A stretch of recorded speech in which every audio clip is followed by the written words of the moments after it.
आज की क्लास में हम सीखेंगे इन्वेलप डिस्टॉर्ट को 23 नंबर पे है इन्वेलप डिस्टॉर्ट। और ऑब्जेक्ट मेन्यू में से मैं आपको यहाँ पे दिखा देता हूँ कि इन्वेलप डिस्टॉर्ट है और इन्वेलप डिस्टॉर्ट में ही मैक विद वार्प है, मैक विद मैश है, मैक विद टॉप ऑब्जेक्ट है, रिलीज है, ऑब्जेक्ट ऑप्शन है और एक्सपेंड एडिट कंटेंट्स हैं। तो इनको हम डिटेल के साथ यहाँ पे सीखेंगे। मैं आपको यहाँ पे बता देता हूँ कि जैसे ही मैं यहाँ पर नेक्स्ट आर्ट बोर्ड पे आऊँगा और आर्ट बोर्ड पे आने के बाद यहाँ पर मैं आपको यहाँ पे दिखा देता हूँ। जैसे ही इस पे आए और यहाँ पे इन्वेलप ऑप्शन में मेरे पास ये ऑप्शन है, ठीक है।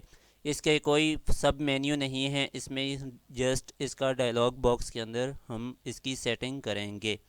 मैं यहाँ पे एक टेक्स्ट यहाँ पे ड्रॉ कर लेता हूँ और यहाँ पे लिख देता हूँ कि फॉर एग्ज़ाम्पल कोई भी मैं इस तरह वर्ड्स यहाँ पे लिख देता हूँ।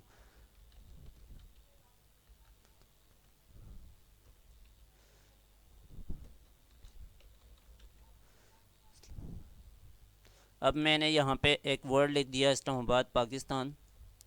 और लिखने के बाद अब यहाँ पे ये देखें कि जैसे ही मैं ऑब्जेक्ट में जाऊँगा, ऑब्जेक्ट में जाने के बाद डिस्टॉर्ट डिस्टॉर्ट ये इसमें स्टाइल हैं। और स्टाइल में जैसा कि यहाँ पे आएंगे मेक विद वार्प है और इसकी शॉर्टकट की है R plus shift plus control plus W है। तो मैं इस पर क्लिक कर लेता हूँ। यहाँ पे ये देखें जैसे ही मैंने इसे वार्प किया तो वार्प करने के बाद इसमें स्टाइल हैं, डिफरेंट स्टाइल हैं, इसे हम यहाँ पर यूज़ कर सकते हैं। तो आप इन स्टाइल की मदद से आप अपने शेप को बना सकते हैं। जैसा कि ये यहाँ पे जैसे ही इसकी आर्क बनी है तो ये आर्क ही होगा। ये देखें ये आर्क है। अब आर्क लोअर है तो ये देखें ये बॉटम से होगा। मैं यहाँ पे क्लिक कर देता हूँ तो यहाँ पे ऐसे शो होगा, ठीक है। इसी तरह यहाँ पे आर्क ये देखें डिफरेंट स्टाइल हैं, इसमें से कोई भी हम यूज़ करना चाहें तो यूज़ कर सकते हैं। मैं सिर्फ सब पे एक एक बार क्लिक करके मैं आपको बता देता हूँ कि हम कैसे इनको यूज़ कर सकते हैं और ये हमारे स्टाइल को कितना इफ़ेक्टिव बना सकते हैं। तो ये आप इनको वन बाय वन यहाँ से सेलेक्ट करें और सेलेक्ट करने के बाद आप जिस तरह का स्टाइल यहाँ पे रखना चाहते हैं अपने डिज़ाइन के मुताबिक, तो उस तरह आप यहाँ पे फॉन्ट बना सकते हैं। मैं यहाँ पे इसको क्लिक करके अब यहाँ पे ये हॉरिजेंटल थे तो हॉरिजेंटल के बाद वर्टिकल ही है, तो अब मैंने वर्टिकल को सिलेक्ट कर दिया। सिलेक्ट करने के बाद दोबारा से हम ये देखें, अब ये देखें कितना बेहतरीन यहाँ पे ये लग रहा है। अब मैं इसी में दोबारा यहाँ पे लोअर पे क्लिक कर देता हूँ। लोअर के बाद यहाँ पे अपर पे करके देखता हूँ। अपर के बाद यहाँ पे आर्क पे करके देखता हूँ और यहाँ पे बल्ज के ऊपर और इसी तरह शेल। ये देखें कि ये यहाँ पे कैसे आ गया है। तो ये इस तरह डिफरेंट इसके स्टाइल हैं। आप फ्लैग की तरह लगाना चाहते हैं, वेव करना चाहते हैं, फेस की तरह करना चाहते हैं, जिस तरह का आपको स्टाइल चाहिए आप यहाँ से यूज़ कर सकते हैं। और यहाँ पे ये डिफरेंट स्टाइल मौजूद हैं हमारे पास और इनको यूज़ करके हम अपने डिज़ाइन को बेहतर तरीके से बना सकते हैं। मैं दोबारा से आर्क पे आ जाता हूँ। आर्क पे आने के बाद हॉरिजेंटल कर लेते हैं। अब ये देखें कि जैसे कि मैंने आर्क पे क्लिक किया, आर्क के बाद यहाँ से हॉरिजेंटल और वर्टिकली है, तो ये इन दोनों में से हमने हॉरिजेंटल करना है या वर्टिकली करना है। तो ये देखें वर्टिकली मैंने क्लिक किया तो ये इसकी इस तरह शेड यहाँ पे बन के यहाँ पे इस तरह ये है, यहाँ से छोटा नज़र आ रहा है। और यहाँ से ये देखें इसकी चौड़ाई कितनी बड़ी है और इसी तरह लंबाई की देखें और यहाँ से आके इसको छोटा सा हमें शो हो रहा है। तो मैं दोबारा से इसे हॉरिजेंटल पे कर लेता हूँ। हॉरिजेंटल पे करने के बाद यहाँ पे मेरे पास बैंड है जो इसकी मूवमेंट है। यहाँ पे ये देखें जैसे ये इसका बैंड जो है वो ऊपर की तरफ बहुत ज़्यादा है। तो मैं इसे कम या ज़्यादा करना चाहूँ तो इसे कर सकता हूँ। मैं इसे थोड़ा बढ़ा दूँ तो ये देखें थोड़ा सा ये यहाँ पर आ जाएगा। अब ये देखें ये यहाँ पर आ गया। मैं इसे यहाँ पर लेकर आऊँ तो ये देखें ये बॉटम की तरफ आ गया। तो इस तरह ये बैंड है, इसकी चेंज करना चाहें तो यहाँ से इसे कर सकते हैं। मैं यहाँ पर आके इसे 50% ही रहने देता हूँ। रहने के बाद यहाँ पे डिस्टॉर्ट है, इसे हम हॉरिजेंटल या वर्टिकली करना चाहें तो यहाँ से कर सकते हैं।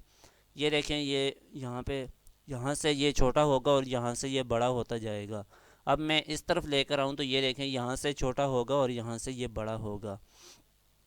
मैं इसे भी यहाँ पर लाकर ज़ीरो कर देता हूँ। अब यहाँ पर वर्टिकली पे आ जाते हैं। वर्टिकली में मैं यहाँ पर इसे अगर ये इस तरफ लेकर आऊँ तो ये देखें, इसका फैलाव यहाँ पर ऐसे आ गया है। अब मैं इस तरफ लेकर आऊँ तो ये देखें, अब ये उलट हो गया है। तो इस तरह हम इनको यूज़ कर सकते हैं। मैं इसे भी ज़ीरो करके यहाँ पर कर दूँ तो ये देखें, ये हम ऐसे। अब यहाँ पे ये प्रीव्यू है। जैसे हम यहाँ पे चेंज करेंगे, चेंज करने के बाद यहाँ से प्रीव्यू हम देखना चाहें तो हम देख सकते हैं। मैं इसे इसको यहाँ पर आर्क पे कर देता हूँ। यहाँ से मैंने 50% ही कर दिया और इनको दोबारा से मैंने ज़ीरो ज़ीरो कर दिया। करने के बाद यहाँ से मैं ओके कर देता हूँ तो ये देखें, मेरे पास ये आ गया है। अब इसी में ऑब्जेक्ट मेन्यू में से ही मेरे पास इन्वेलप डिस्टॉर्ट में रीसेट विद मैश है। अब मैश क्या है? मैश ये नहीं है कि जैसा कि यहाँ पे हमने टूल बार में देखा था और उसको सीखा है कि मैश को मैंने यूज़ किया है। जैसे कि मैं उस पर क्लिक करता हूँ तो वो उसमें हम कलर डिफरेंट हम यूज़ कर सकते हैं, लेकिन इसमें हम ऐसा नहीं कर सकते। सिर्फ डायरेक्ट सिलेक्शन टूल से सिलेक्ट करके हम इसे अपने मुताबिक जिस तरफ हम इसे मूव कर सकते हैं और इसकी शेप को हम चेंज करना चाहें चेंज कर सकते हैं। जैसा कि रीसेट विद मैश है। अब यहाँ पे रोज़ एंड कॉलम में आपको यहाँ पे करके बता देता हूँ। जैसा कि यहाँ पे आपको ज़्यादा समझ आएगी। जैसा कि मैंने यहाँ पे एक रेक्टेंगल ड्रॉ कर दिया। रेक्टेंगल ड्रॉ करने के बाद यहाँ पे मैं इसको कर देता हूँ, इसकी फिल को नन कर दूँगा। नन करने के बाद मैं यहाँ पे ऑब्जेक्ट मेन्यू में जाऊँगा। ऑब्जेक्ट मेन्यू में जाने के बाद इन्वेलप डिस्टॉर्ट है और मेक विद मैश है।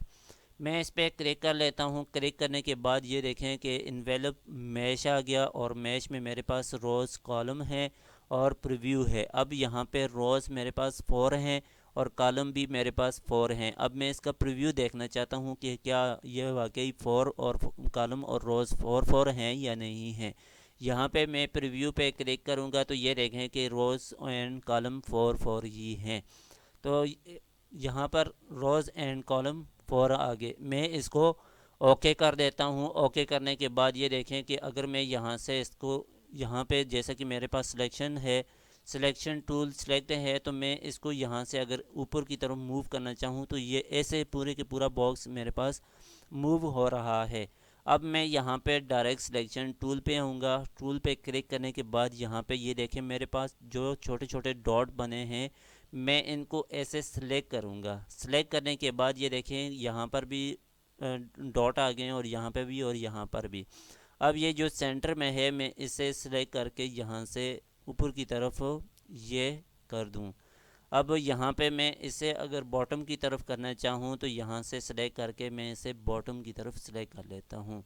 फिर मेरे पास ये सेंटर में है तो मैं इसे भी सेंटर में से यहाँ पे मूव कर देता हूँ और यहाँ से हम इसे सेलेक्ट करके इसे हम यहाँ पर ले आते हैं। ये देखें, एक डिज़ाइन हमारा बन गया है। अब यहाँ पे इसका थोड़ा सा मैं इसको थोड़ा छोटा कर लेता हूँ और ये देखें कितना बेहतरीन इससे डिज़ाइन बन गया है। लेकिन ये वर्किंग तभी ही करेगा जब हम डायरेक्ट सिलेक्शन टूल को यूज़ करेंगे। मैं इन दोनों को सिलेक्शन डायरेक्ट सिलेक्शन पे टूल पे मैंने सेलेक्ट कर दिया और इन दोनों को साइड पे कर देता हूँ। साइड पे करने के बाद यहाँ पे ये देखें, इसमें मेरे पास है डिस्टॉर्ट। अब यहाँ पे मेक विद टॉप ऑब्जेक्ट है। अब मैं इस पे अगर इसे सिलेक्ट करूँ, सिलेक्ट करने के बाद दोबारा से मैं यहाँ पर आऊँ और इन्वेलप डिस्टॉर्ट पे आके यहाँ पे ये देखें कि मेक विद टॉप ऑब्जेक्ट ये मेरे पास हाइड है।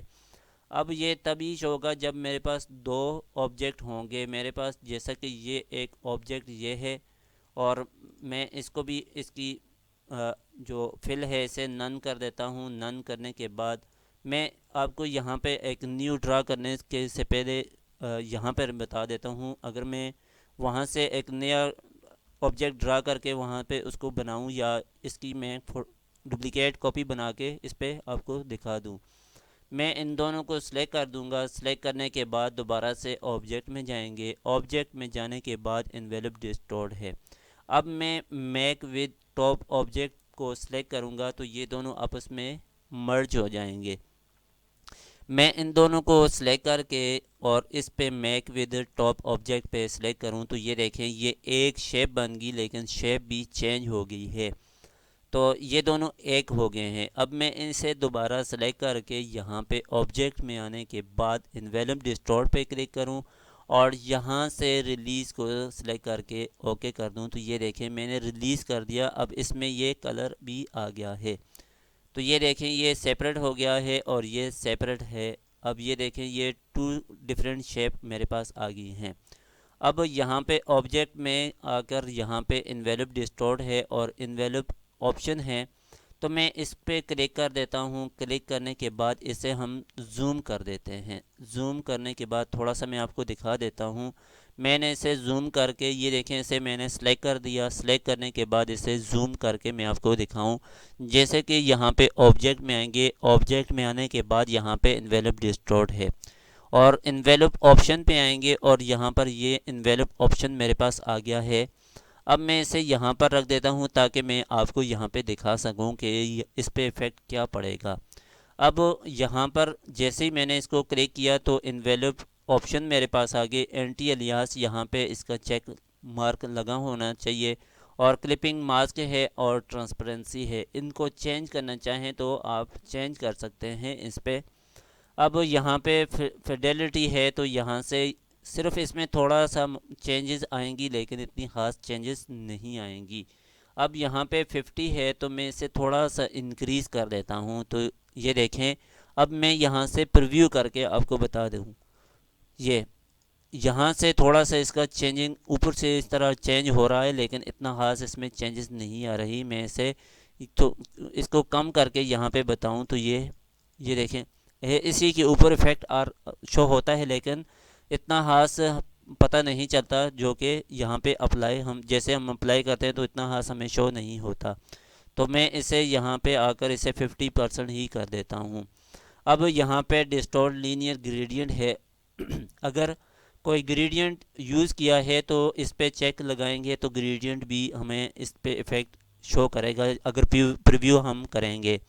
फिर इसी तरह डिस्टॉर्ट पैटर्न फिल है तो अगर पैटर्न को हमने यूज़ किया है और यहाँ से चेक मार्क को चेक इसी तरह चेक मार्क लगाकर प्रीव्यू करेंगे तो हमें उसका पैटर्न हमें शो होगा। तो मैं इसको कैंसिल कर देता हूँ। कैंसिल करने के बाद दोबारा से मैं इसे बैक चला जाता हूँ। बैक जाने के बाद यहाँ पे मेरे पास है जैसा कि इन्वेलप में इन्वेलप ऑप्शन के बाद एक्सपेंड है। अगर मैं इसे एक्सपेंड कर दूं तो ये देखें अब ये एक्सपेंड हो गया है। एक्सपेंड करने के बाद यहाँ पर दोबारा से हम आएँ और अब यहाँ पर अगर आकर इस पर क्लिक करें तो तब भी ये इस पर वर्किंग करेगा। अब यहाँ से चेंज करना चाहें, फिश करना चाहें, जो भी चेंज करना चाहें तब भी ये चेंजेस इसमें होंगी। अब मैं इसे आर कर देता हूँ और यहाँ से कैंसिल ही हम कर देते हैं जिस पे हमारा पहले मौजूद था।